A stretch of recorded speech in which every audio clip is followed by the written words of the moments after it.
Well, this video is long overdue. So Mario Kart World got announced like 2 months ago. God damn, why do I procrastinate so much? Motherfucker. Speaking of Mario Kart, it's time for part 2 of Race Wars.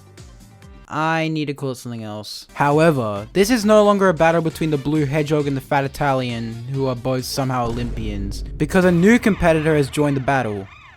Get it? I said it like Smash because Kirby's like the main character of Smash, and it's a new Kirby game. Yes, you heard it. Not only is Mario Kart World releasing this year, not only is Sonic Racing CrossWorlds releasing this year, but we also have Kirby Air Riders releasing as well. 3 new kart races battling it out to come out on top. But who will be the victor of this race war? Let's find out. Our first racist to enter the race is Mr. Video Game himself, Mario, with Mario Kart World. Holy shit, does this look awesome. Do you know how Mario Kart wasn't open world? Well, let's make it open world now. I lost my shit during the announcement. A free run Mario Kart? That sounds awesome as hell. Suck my dick, Forza. I'm super excited to play in these giant open tracks with endless possibilities for shortcuts. And they brought back Airship Fortress, my beloved. There's wall running, grind railing, you can drive on the water and fly in the air, which is really cool. But I feel there's another racist who's pulling these gimmicks off a lot better in my opinion. And then there's the characters. Good god, the characters. We have the characters you'd expect, like Mario, Luigi, Baby Daisy, you know, only the necessities. But then we have the newcomers, which are absolutely absurd. Goomba, Piranha Plant, Pianta, the Moo Moo Cow, that one got everyone hyped. Cataquack, Snowman, Fishy Boopkins, Penguin. Okay, I might have to main Boopkins and Penguin, not gonna lie. Pokey, Bitty Bud, Stingbee, Conkdor, Crab, Bat, Ripoff Boo, Coin Coffer, and finally, there's these 3. What the hell, bro? They're fish. They're fucking fish. They have no limbs. How the fuck are they driving? So yeah, the roster's a bit out of control, and I'm definitely not a fan of some of the choices they made. Name one person who was asking for the 3D World Dildo Vulture. However, I wouldn't be bothered by this if they didn't remove some staples from Mario Kart. But guess what they did? No Dry Bowser. No Petey Piranha, no Koopalings, no Funky Kong, or even Diddy Kong! Hi, Editor Luka here. So, Diddy Kong's redesign got revealed a few days ago, after being left in the dark for months. He's still not in Mario Kart though, so my statement still stands. Free Diddy. Yo everybody, hashtag Free Diddy.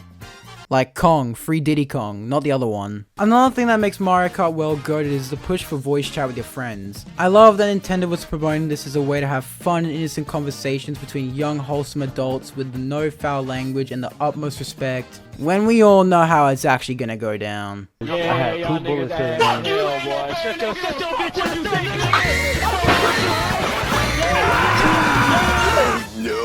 Mario Kart World is looking to be one of the greatest racing games of all time with absolutely 0 problems. Oh wait, what's that? Now I live in the land down under, so for me it's approximately $110. You're really asking me to spend $110 on a single game. Like yeah, the game looks amazing, but no single game should be costing that much money. And it seems like everyone agrees with that sentiment. Just look at the live chat on Nintendo's live streams, bro. It is filled with just people chanting drop the price, and it's absolutely bloody hilarious. And what's worse is that Nintendo's only response so far to this totally valid criticism is, if you're too poor to buy the Switch 2, just buy the Switch 1, you broke bitch. And this price gap is only gonna make other gaming companies charge extra for their games too. Hi, it's me again. So, Microsoft has just upped the prices of all their products up after hearing about Mario Kart World's price. Which is so fucking stupid. Like, no one was buying the Xbox Series X already, so upping the price is not gonna do shit. It's just gonna make it even worse. Microsoft is such fucking idiots. Oh my god. But overall, despite all that, Mario Kart World is looking to be the most ambitious and quality title in the series. And the most expensive. Alright, next up on the chopping block is Sonic the Hedgehog with Sonic Racing CrossWorlds. I already talked about CrossWorlds in part 1 of Race Wars, so I'll try not to repeat myself. Sonic Racing CrossWorlds was first announced last year, got an actual first look earlier this year, as well as getting a free online beta testing for PS5 players, which I couldn't play because I don't own a PS5 yet. so I literally just repeated myself. Sonic Racing CrossWorlds has got a few distinct features under its belt to set it apart from Mario. Features like driving on water as well as flying in the air. What do you mean Mario Kart World also has this? What next? You gonna tell me they stole the name too? That son of a bitch! CrossWorlds. CrossWorlds is a unique mechanic that Mario didn't steal, right? Right? This gimmick is completely original and very interesting. Essentially, whoever's in first place on the second lap can choose between two randomly selected crossworlds, which completely changes the layout, theming, and mechanics of said second lap, which is pretty radical. My favorite crossworld would have to be Bingo Highway. I just love gambling addiction promotion in games meant for children. It's just my bloody favorite. There's also the best kart customization I've ever seen in a kart racer. Hoverboards are finally back. Sonic Riders for the win, baby. Bro, I'm only hopping on a hoverboard once I unlock it, bro. I'm ditching the karts. Whoever thought replacing hoverboards with karts for Sonic Racing was a good idea is stupid, bro. Hoverboards are so much cooler. Like, Sonic has so much aura and sauce when he's on a hoverboard, and you can't deny it. Upgrades to give to your vehicles like extra boosts or faster mid-air tricks, and a much more fleshed out roster compared to Team Shit Racing. Piece of mid. And it's been confirmed we're getting more Sega characters like in All-Stars Racing, so we could see characters like Yakuza, Joker, even Hatsune Miku show up. Sega owns the company that owns Hatsune Miku, so theoretically it's possible. Also, it's just funny. They could also add Angry Birds since Sega bought Rovio. And also Among Us, maybe, possibly, if Innersloth slides into Sega's DMs. However, the most important feature that could allow Sonic to win the race war is cross-platform. You can play Sonic Racing CrossWorlds on PS5, PS4, Xbox One, Xbox Series, Nintendo Switch 2, and even PC. Not only will this bring in more sales because it's not just for one console that costs a fortune, but now all your friends are more likely to buy it because you can all play it together even if you own different consoles, instead of your whole group each buying a brand new console plus a game that costs more than LeBron's bathwater. And Sega knows this, because look what they posted as soon as Mario and Kirby Racing got announced at the Switch 2 Direct. Wow. I don't know if Mario Kirby can recover from that one. Speaking of Kirby Air Riders, what an unexpected turn of events. Did anyone see this coming? Genuinely, did anyone? Cause I sure as hell didn't. I don't know why Nintendo decided to make another kart racer the same year as their own Mario Kart, but hey, I'm not complaining. So far, we've only seen a short cinematic of our cute Gumball racing against other cute Gumballs. Now, I've never played Kirby Air Ride for the GameCube, but taking a look at some gameplay real quick, we can see it's a lot more fast-paced than your typical kart racer. There are these little guys you can vor, which gives you a power-up. 4:3 aspect ratio. Listen, I'm too tired to describe what's happening on the screen right now. I'ma just say that I'm hyped for this game. Is it because I'm excited to play it?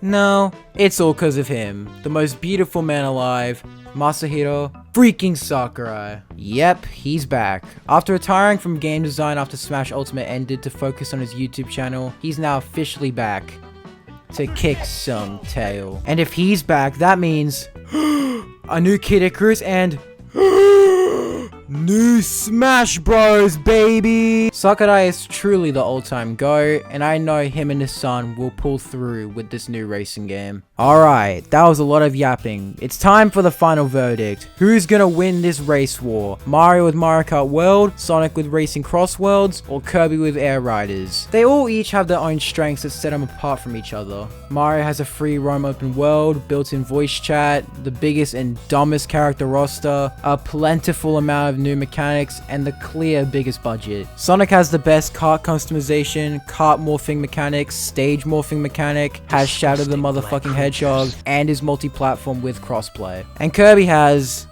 Vor, and the most talented, important, and sexiest man alive. So if we crunch the numbers, that gives us a clear ranking of all three games. In terms of how well the game will be received, I'd rank Mario Kart World in first, Sonic CrossWorlds in second, and Kirby Air Riders in third. I ranked Mario Kart first because it's got the biggest budget, Mario Kart's always a huge hit, and if they're gonna make it a launch title and cost $80, then it better be a 10 out of 10 experience. And I put Kirby last simply because we have almost no info on the new game. The only thing we can really go off of is a game released 2 decades ago that was relatively mixed in reviews. However, if we're talking sales wise, honestly, I'm gonna have to give first place to Mario Kart World, cause no fucking shit. Mario Karts are consistently the best performing games on every single console, one of them being the 5th best selling game of all bloody time. No shit, Mario Kart wins. And second, also to no one's surprise, is Sonic Racing CrossWorlds. It's multi-platform, meaning literally anyone can play it, so you don't have to spend a fortune on a whole new console just to play it, and it also doesn't cost $80. Probably. Hopefully. That just leaves us with Kirby Air Riders in third again. Sorry, little gumdrop. But what do you think? Am I wrong, stupid and ugly? Maybe. Let me know down in the comments who you think will win the race war of 2025. Also, please consider subscribing. Pretty please. Please, I beg you!